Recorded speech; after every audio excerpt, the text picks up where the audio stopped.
ఆదిలాబాద్కి వచ్చాము హోలీ షాపింగ్కి.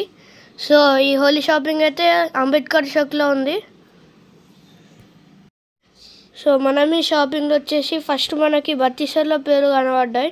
సో ఈ బత్తీసర్ల పేరు హోలీ రోజు చిన్నపిల్లలకు వేస్తారు. సో మేము ఈ రోడ్ మీద వెళ్తూ ఉంటే మాకు చాలా వెరైటీస్ ఆఫ్ గన్స్ పిచికారీస్ కనబడ్డాయి.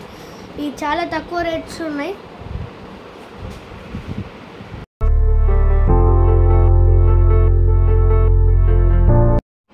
ఇక్కడ చాలా వెరైటీస్ ఆఫ్ కలర్స్ కూడా అమ్ముతున్నారు.